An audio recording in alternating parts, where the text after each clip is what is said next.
I'm Stephen Bartkus, the Executive Director of the Ridgefield Historical Society. We're here at the Scott House in Ridgefield, Connecticut at 4 Sunset Lane. Today's date is May 14th, 2024, and our guests today are Dean Miller and Barbara Kaplan, and we're here to celebrate the 50th anniversary of Meals on Wheels in Ridgefield, Connecticut.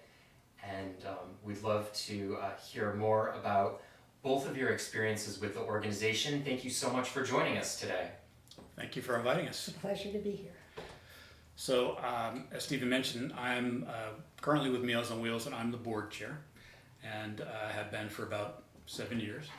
And I was thrilled to find out just recently that Barbara has been a volunteer recently, as well as way back when we were founded in 1974. Right. So I'm really excited to talk to you about kind of what things were like back then, and maybe kind of how they're much different today, or are a lot of things the same. Be curious about that. There are a lot of similarities, but clearly it's grown. Yep. I got involved with Meals on Wheels originally through the Newcomers Club. When we drove into Ridgefield down Main Street with that beautiful canopy of trees, we knew that we had found something really special, and we've been here for 50 years plus. Wow. And we still feel the same. And now when I started, I was looking for involvement, and Meals on Wheels seemed to be a really good opportunity. And from the very beginning, it was very clear that this was something very worthwhile. And then, as time went on, and I worked as a teacher for several decades, and then when I retired, I was able.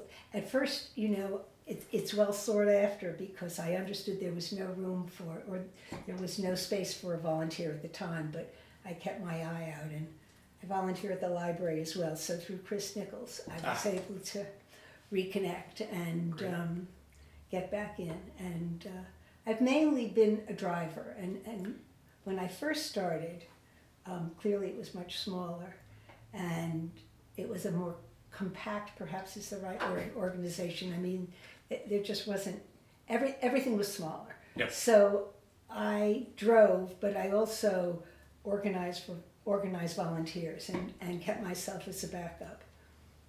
And as I think is true in many organizations, then, now, and perhaps going forward, there's always a core. But all the people that I met made me realize that I had found something really worthwhile to do. Whether it was the people in the kitchen and the people who ran the kitchen, Barbara Deegan, Barbara Reardon. I've been trying to remember some other names, and I don't know that that's so important, but Annette Zelson and Marion Sloan were yes, the other two founders. And I realized, Barbara Deegan. Right, I realized, meeting Marion Sloan many years later, I recognized her, but I couldn't place it until I realized, or it came up in conversation, that that's where I had met her originally, and she was someone who stands out clearly. It's great. Now, they saw a need that existed in town that did not. Right. So when you got involved, had it already started, or were you there kind of at the very beginning when it was just getting It had started. wheels on the ground? It had started. I Okay. believe that, my memory is that the organization was in place. Yep. It wasn't, they weren't putting the pieces together. Okay. The pieces may have been smaller, but they were there and very, very competent.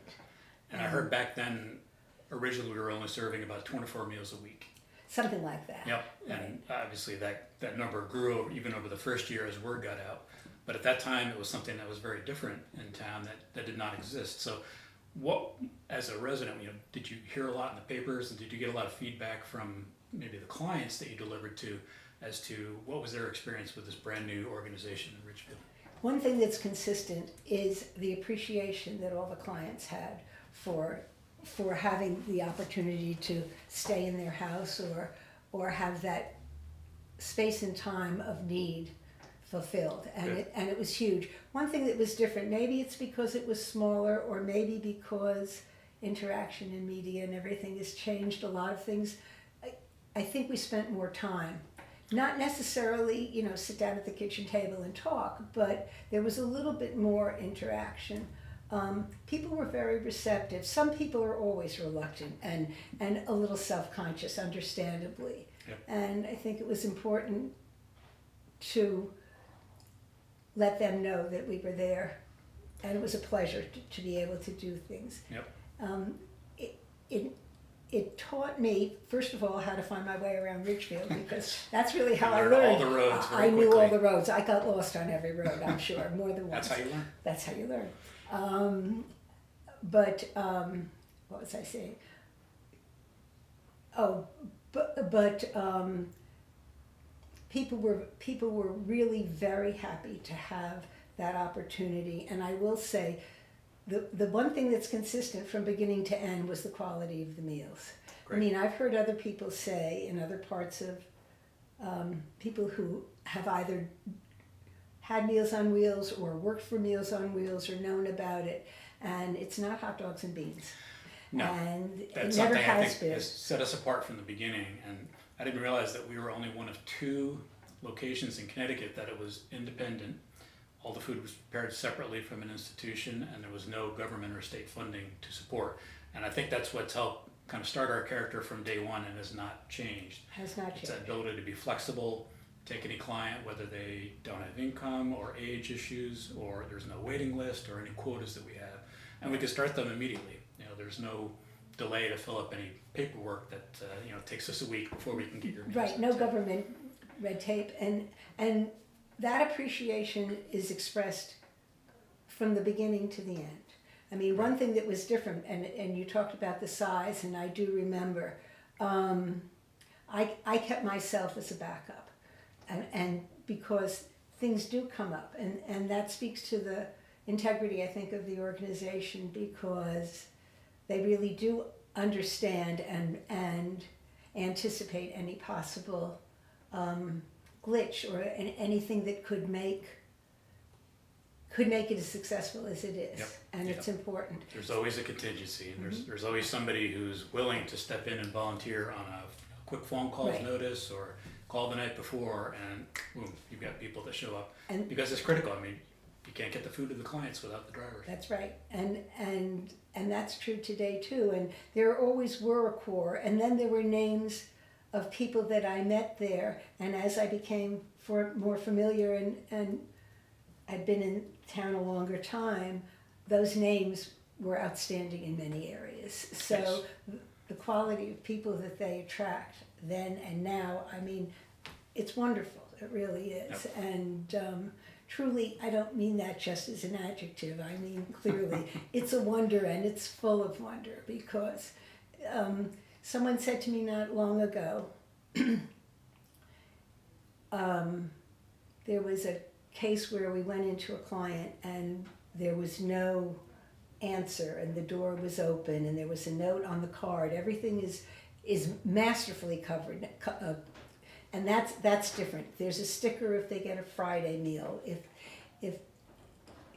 If someone is living on their own or has temporary help and there's any question, there's a phone number to call, and the desk is always available. The desk was always available from the very beginning. Good. And the care really goes beyond, and always goes beyond just delivering the meal.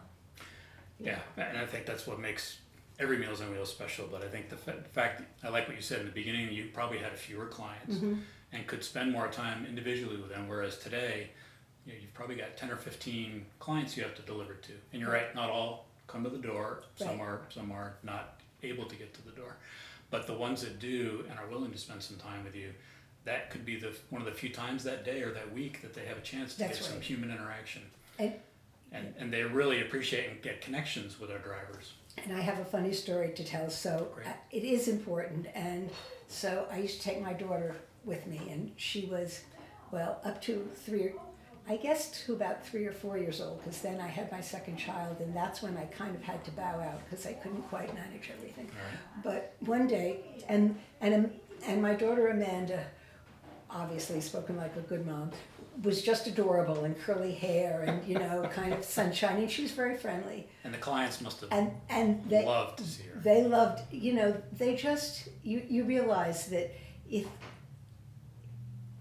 I don't know whether it's fair to say they were more isolated. Old age can bring isolation, and with it, the loneliness that can become a problem. So they were happy to see anybody. Mm-hmm. But there was one house that we visited, and we were getting ready to go, and my daughter said, "Mommy, can you tell me, are we going to visit that witch lady with the scary little dog?" And I said, "I think maybe this is going to be one of the last times that we visit this way." So, I had to be careful. And she was happy to go to many places, but then you have to realize her perception of what they look like and how they were behaving and how to assess that was a real life lesson. I mean, we've talked about it many times since, and we laugh about it now. Yep. But, you have to listen to what you're hearing. And on so many levels, it's so worthwhile. That's great. I brought my nephews along delivering once, and my brother-in-law said, they're not going to enjoy this, you're never going to get them to do this.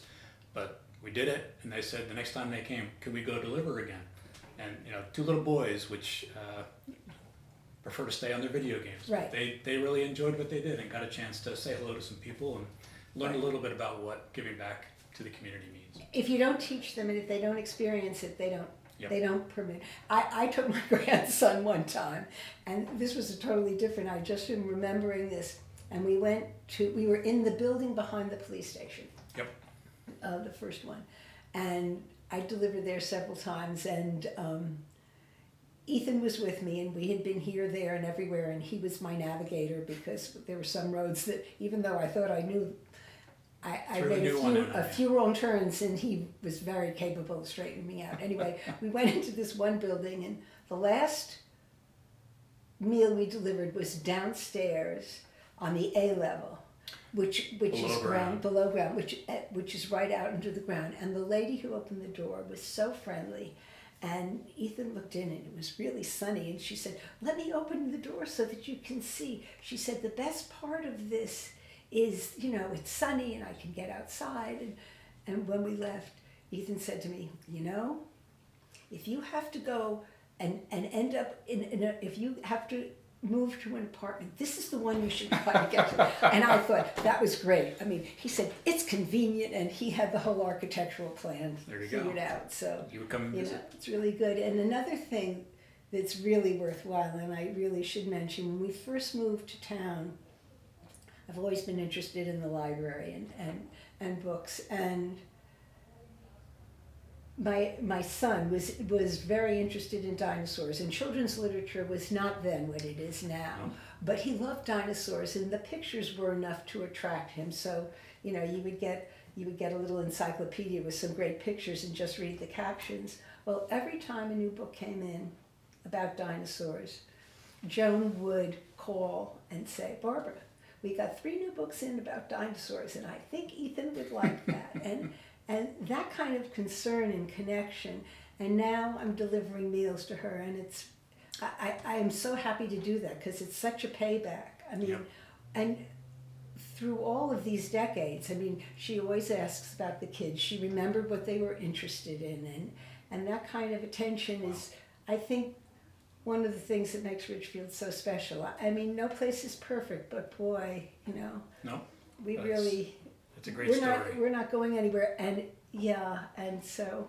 And I like the full circle. I mean, we've had a couple of those. We have, I think, maybe 2 clients now who were volunteers until recently. And for a while, Marion Sloan, one of our founders, and her husband were clients. I got a chance to perfect. I got to meet her and hear a little bit about her stories, and it was just great the fact that she founded something that 48 years later was able to help her, and she really appreciated it, and never thought that she would ever be a client, but we're there to help anybody at whatever point they are in their life. And her strength and character really has not waned in the slightest, because at one point I delivered to her, and it was I don't know that it was icy. It was not a very nice day. It was in the winter, and it was kind of slippery. So I parked at the top of her driveway and walked down, and opened it, and there she was standing there ready, and she had to watch and make sure that I got back up to the car without falling. I mean, you know, the integrity of people like that. It sounds corny, and I don't mean it to be corny, and I don't mean to be trite, but you do get more than you give, or you get as much, or Yep. it's very satisfying. Yep. And you know, I'm glad to do it. It also is a window to reality of what lies ahead, and how you want to manage, and you see how some people manage, and so there's a lot to the day. Yeah, and we work with a number of organizations like RVNA Health Mm-hmm. and social services that all help to support the population of seniors in Ridgefield. Right. And we're happy to be part of a group that helps people live in their homes Right. independently, as you Right. mentioned, That's which right. is where they want to be. Right. And that's something that's been pretty consistent throughout our history. Right. It is, and my kids say, you know, they just can't believe. They know we're not going anywhere. I mean, I have one on the East Coast and one on the West Coast, and I could, you know, I couldn't choose either way, but I really can't choose because I'm here, and Ridgefield has evolved in so many ways, and I see it for people of my age. Yep. Oh, and again, we have clients of all walks Right. of life, people that are just getting surgery and maybe fully capable in 2 weeks when they recover. And we have some that are going to be clients for the rest of their life in their house. Right. So we're happy to be able to serve both. And I think the fact that we can do that makes us a little bit unique compared to some of the Meals on Wheels groups. And I think it's also interesting when you get to talk to other people, because people who don't know Ridgefield, even some people who are closer enough to know about Ridgefield, just assume that it's all High Ridge, or you know, and you get to really see. You know, I know that there were the lake houses that supported some of the affluent homes in the States, but you really got to see the whole gamut of people. And not knowing, it was Darla Shaw who told me the story. I remember stopping, seeing this woman walk with bags of turned out to be cat food, to her home on a very inclement day from Stop and Shop, and she was walking up Cops Hill Road, and I offered her a ride, and that was who Darla describes as the cat woman, who had quite a story of her own. So it's a real education. Yep. So I don't know if you remember in the beginning, but were the meals that we served in kind of the early days similar to what we serve today in terms of kind of the types of foods, and were they kind of the similar qualities, you said, of kind of unique tastes? And My memory is that it was very balanced. I think there always tried to be a main course, a vegetable, a salad, either a fruit salad. I mean, I can't really remember specifics, but I remember carrying the bags and the containers, and something I hadn't thought of till you jogged my memory. I remember sorting out what containers were really going to be suitable. I mean, all of those details were always very carefully attended to, and how the food looks. So as a delivery person, if I go around the corner, I have to make sure I'm not tipping anything. Because when I was in the kitchen subbing in Catherine's kitchen, she would come over and make sure that cherry was in the middle and that the leaves were symmetrically. like Food Network TV. Yeah, and that the appropriate amount of food was the size of fruit salad, so you cut it in appropriate pieces, and Yep. and all of those details, and that was from the very beginning. A lot of love goes into those meals, and everybody, like you said, it's not just the nutrition, but it's how it looks. Will somebody really enjoy eating this, and is it something that somebody might learn a little bit about this Right. type of food? Right. And I remember one day, you talk about dedication, I guess I delivered on Christmas because that was a holiday that worked out for me, and Barbara Deegan was in the kitchen that day, and it was inclement at best. And I live on Buck Hill Road, and if you know, when you come down, you go down Great Hill and up Great Hill. And I remember delivering, and then she was driving me home because she came to pick me up, and sliding down Great Hill Road, and I'm telling you, that she must have a guardian angel, Wow. which she very well deserved, because we just negotiated, and she was unflappable. which was really, you know, she wasn't cocky confident, but she was so caring and really, in so many ways, made Meals on Wheels her own, as do most of the people who work there. Yeah. And I have nothing but the highest regard for all of them. Yep. And we have people that have volunteered for 10, 20 Right. plus years, Right. and people that may have taken a break like yourself. But yeah, and the dedication and the passion that people bring to a non-paying volunteer job, that I think it really is more of a love of what they're doing that makes them do it. And you know, obviously giving back to the community, but the camaraderie that the kitchen teams have, Absolutely. the dedication that the drivers have, and the fact that they love to connect with the clients and spend a little time with them, I think is great and really makes kind of what we do special. And something else that I think is worth mentioning, I have subbed in all 3 kitchens, and they're all different. And it's wonderful personalities, and what you say really is typical of all 3 of them.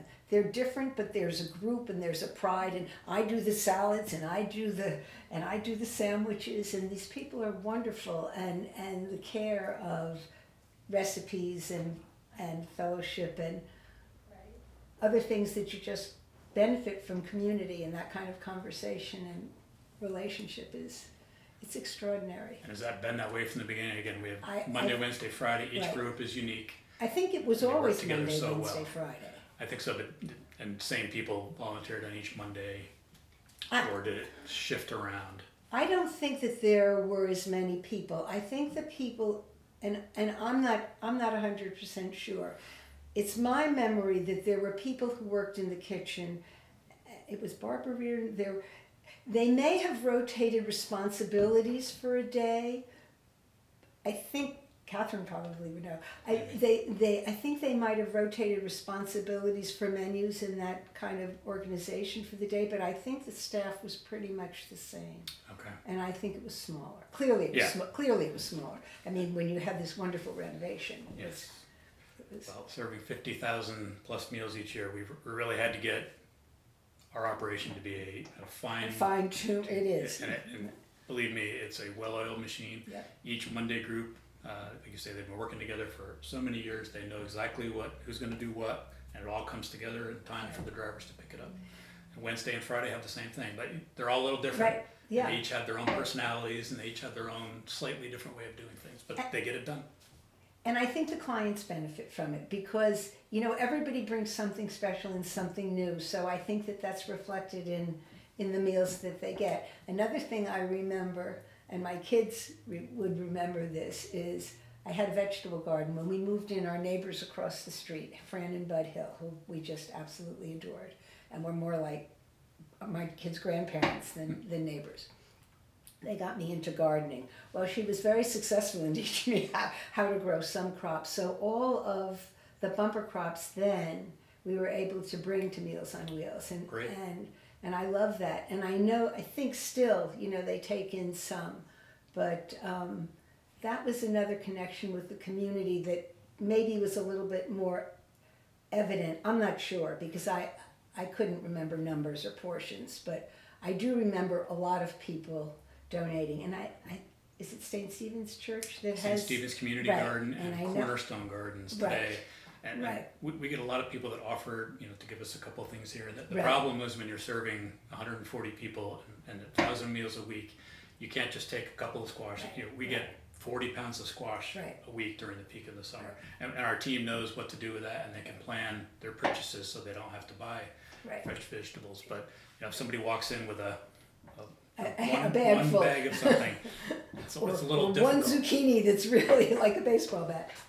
Yep. Yeah. But that support from the community sounds like it was Right. there from the beginning. Yes, it was. And how about things like today we get a lot of gifts from civic organizations and scouts and school children that we pass along to the clients. Was that there from the beginning?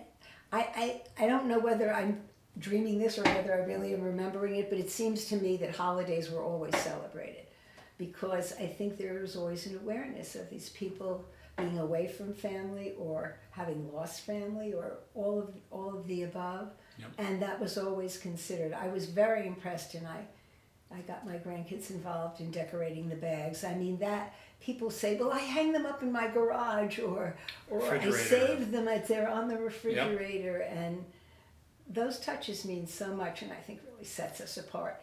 And that was from the very beginning. That's great. Yeah, I think that's a big part of keeping people connected to the community and what's going on. Right. And just Right. those little messages on the bags, or getting, Right. a little pumpkin on Halloween, Absolutely. or a little heart on Valentine's Day. And And they're brightens their day, and it makes their, experience a little bit closer to, getting them closer to the community is part of our goal.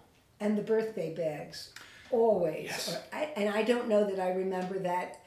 I wouldn't be surprised if they did it from the beginning, because that's what those people were like. But the last couple of times I've had the opportunity to have a birthday person on my route, and so that's really. Yep. We got so many nice notes and thank yous Yeah.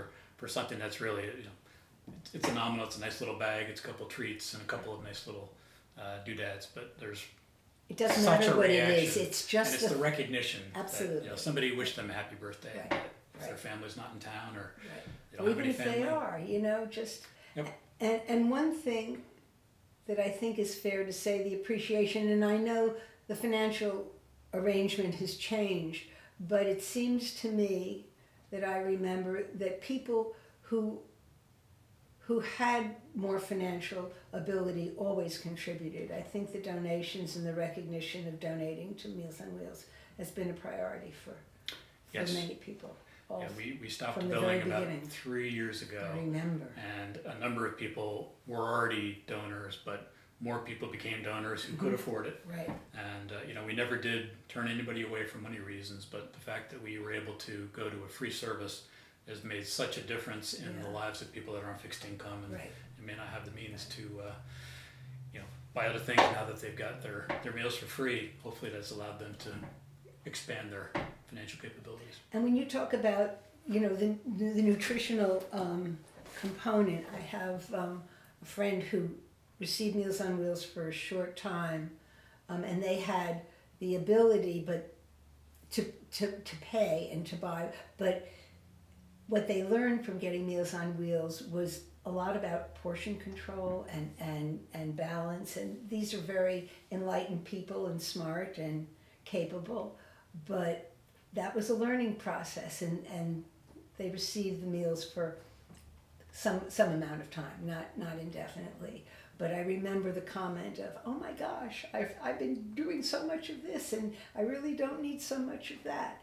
And when you look at those containers and you wonder what else people have in the refrigerator, and you kind of wonder, is that enough? Because everything is so supersized that you forget, that what's appropriate. I shouldn't say forget. You just really don't know what's really needed and what's wanted. We get a couple of comments that our portions are too small for people, but right. that's very small. Most people will take a meal and make 2 meals out of it.